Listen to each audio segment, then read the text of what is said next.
Hello, welcome to another edition of our show. It is VoiceWorks. My name is Peter Stewart. No Suze tonight, no Suze today because she's on a special assignment working undercover, or she's at a conference elsewhere, so can't actually join us today. Now, always on a Friday, we talk about flash briefings. We're branding it Flash Briefing Friday. And today, I want to talk to you about how it's all a numbers game and why that is so very important to always think about the numbers when you're putting together your flash briefing. So flash briefings, you've probably seen already, because we did one of these last week as well, about what a flash briefing is. If you didn't catch that episode or you didn't hear that episode of the podcast, then I suggest you go back and you check that one out, because it's all interesting stuff about what a flash briefing is. So, essentially, it's a short podcast that you can upload to an Alexa device, and that flash briefing will then play as part of somebody's routine, and they can make that work, and they can hear various words of advice or inspiration or news or whatever it happens to be as part of their daily routine. So, creating an audience is, of course, a numbers event, is a numbers game in the first event. Think about the frequency. Think about consistency of your flash briefing. It's got to be there and it's got to be regular. If you only do a flash briefing rarely or occasionally, you're inevitably going to get low listener numbers. If you get low listener numbers, you're going to get low sales. You're also going to get low conversions to calls to action that you may have at the end of your flash briefing when people look you up. That's not going to go very well for your brand, your business, or your whole sales process, your whole idea, your whole raison d'etre for being there.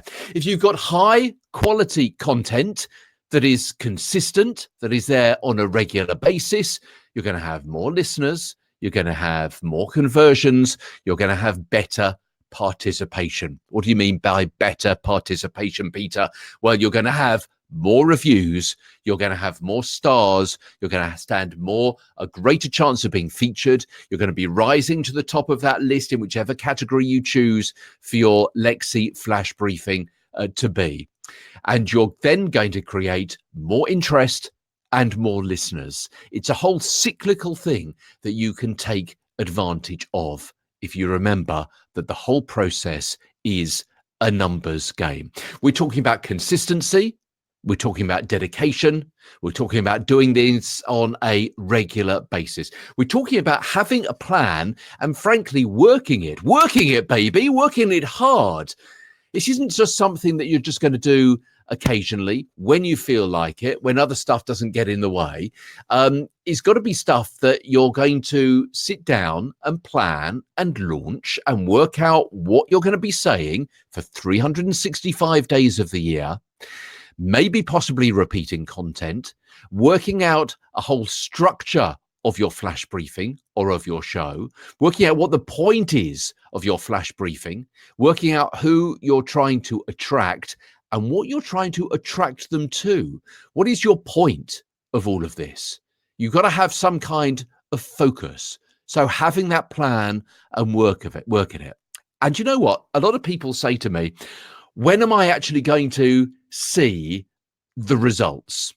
If I do a flash briefing, when am I going to see my sales numbers actually start to skyrocket? How soon is all that going to happen? Is it going to happen tomorrow, next week, next month, 30 days, 90 days? What is it going to be? Everyone wants measurable results and everybody wants those immediately. Well, I'll tell you now, it's not going to happen. It's not going to happen until you've put in the work. It's going to take time. It's going to take dedication. Yes, it's going to take a little bit of passion as well. Certainly planning, fortitude. You're going to have to overcome the hurdles of potentially failing. What do I mean by that?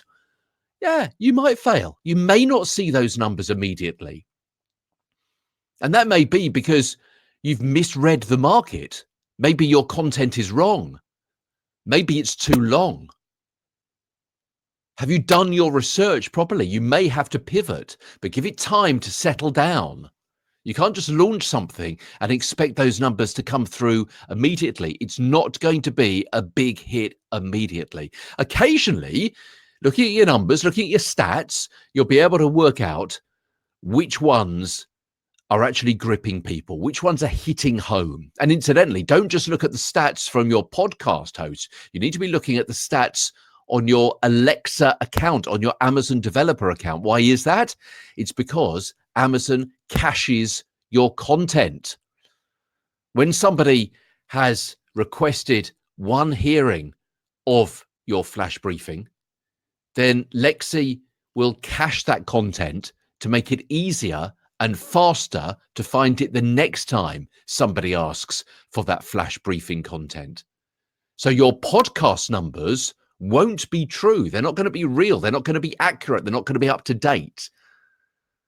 You need to go to your Alexa developer account and find out what those numbers are there. They are going to be the ones that reflect the number of times people have actually requested to hear your flash briefing. Now, they're pretty scant in many other ways, so you may have to go to your podcast host to find out where in the world people have come from, or maybe what their demographic is, and we'll talk about podcast hosts on another occasion. So occasionally you will have a flash briefing that's a big hit. Maybe it's got a lot of listeners. Maybe people have shared it, shared the idea, pointed other people towards it. Maybe you get a flurry of reviews. Maybe you suddenly get a great conversion rate. But to get to that point, you've got to have been doing it. And you've got to have been doing it regularly, consistently, with good value, entertainment, fluency. And we'll talk about fluency and coming up with ideas and scripting and bullet points a little bit later on during the weeks and months as we go forward here on VoiceWorks in our Flash Briefing Friday. But essentially, you've got to be doing it every day. And think of these key words. Think of these mantras: quality, fluency, consistency, dedication, entertainment, instruction, insight, maybe some motivation. The key is value. What is the value you are bringing to people's lives? Why should they be listening to you every day? Yes, again, every day. Try hard to make each flash briefing absolutely great. I'm going to leave you with one last idea, one last thought. It's a kind of algorithm, if you like. It's a process. It's a workflow over the weeks and months. The more you do a flash briefing, the better you will get at doing flash briefings. The more listeners you will get at doing a flash briefing. The more listeners you get, the more sales you get. The more sales you get, the more referrals you'll get. The more referrals you'll get, the more confident you'll get. The more confident you get, the better you'll get. And the better you get, the more listeners you'll get. And the more listeners you get, the more sales you get, and the referrals and the confidence and so on. You see, it's all cyclical. And that is Friday's rant on Flash Briefing Friday. From VoiceWorks, I'm Peter Stewart. Thanks for the loan of your eyes and your ears, your attention. Hopefully you will agree that that's been of value to you. And we'll be back very, very soon after the weekend with another installment of VoiceWorks. Thanks very much indeed for watching. Have a great weekend. And don't forget, make sure that your flash briefings have value. They are consistent. They are regular. You're there as often as you can be. People have got to be able to know and trust that the fact that you will be there when they want you to be there. If you're trying to give inspiring content and you're only there occasionally, it kind of doesn't make sense, does it? What happens on those off days? Those people that say, I'm just do a flash briefing Monday to Friday, but the weekends don't really matter. Why? Why doesn't it matter? Oh, because no one really listens on a weekend. Oh. don't they? Yeah, I get much fewer numbers. What about the people that do turn up? What are they getting on a Saturday? Oh, they just get the repeat of a Friday. What are they getting on a Sunday? Oh, just the repeat of a Friday. Really? So the people on a Sunday are hearing stuff that's 2 days old and they've heard 2 or 3 times already. They've heard that 3 times. What does that say about what you care about your listeners, about the people you're trying to tempt and persuade and cajole to be a friend or a fan, a follower, a customer, a client? What does that say? I can only be bothered to work Monday to Friday. It doesn't really matter after that. What does that say about you as a person, about your brand, about the consistency, about your attention to detail, about your planning, about your motivation? You're not working hard for your own business. How are you going to be working hard for their business, for their sales, for the money they give you to do something for them? It's going to be pretty hard to try and convince someone that you're going to be there at the end of a phone, that you're going to be sorting out their social media or their plumbing or whatever it happens to be at a weekend if something goes wrong. If you can only be bothered to do a flash briefing on a Monday to a Friday, and that's it, and then you call it a day. Sorry, closed up shop for the weekend. Doesn't quite work, does it? The more you do it, the better you get. The better you get, the more listeners you'll get. The more listeners you get, the more sales you'll get. The more sales you get, the more referrals you'll get. The more referrals you get, the more confident you'll get. The more confident you get, the better you'll get. But you've got to be there consistently, regularly, with quality, with value, with insight. Yes, entertainment, inspiration, but for each and every one. I'm very passionate about this, as you can tell. It's important stuff. It's a business you're running. It's not a hobby. Yeah, you got to make it work. You got to work it, baby. You got to take advantage of being one of the first people with a flash briefing. I'm here in the UK. I've got London skyline behind me. Here in the UK, we've got about 2,000 flash briefings available. 2,000. You just think what an opportunity that is. If you think what it would be like at the first days of the internet, when you could choose whatever domain you wanted, whatever name, whatever @name on Twitter. Yeah? You wish you were back there now and you could have done what you wanted. Well, you're here now and you can do what you want when it comes to a flash briefing. You've got the floor. You can do this. Don't make it so you look back in a few months or a few years' time and think, if only I'd taken that advice, if only I'd done it properly, if only I'd done it consistently, with value, with thought, with planning. But I didn't. And I missed out, and other people did. If you want to hear more about flash briefings and the whole voice platform, and you're in or around London, and don't forget to come to the Voice Work event. It's the very first one we're doing. It's a live kind of workshop, chat, discussion, introduction, beginner's guide, 101, whatever you want to call it.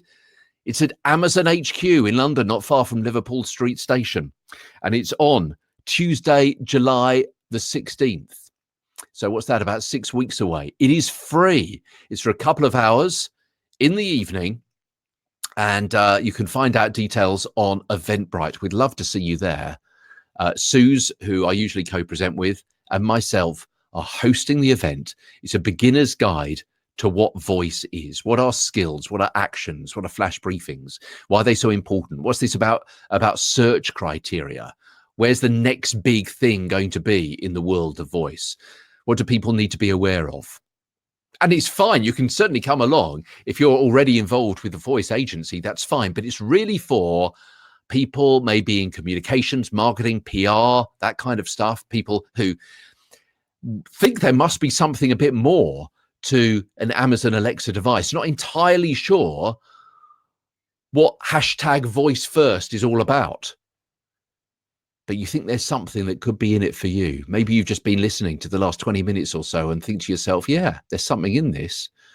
I want to hear more about what voice is, and voice AI, and voice first.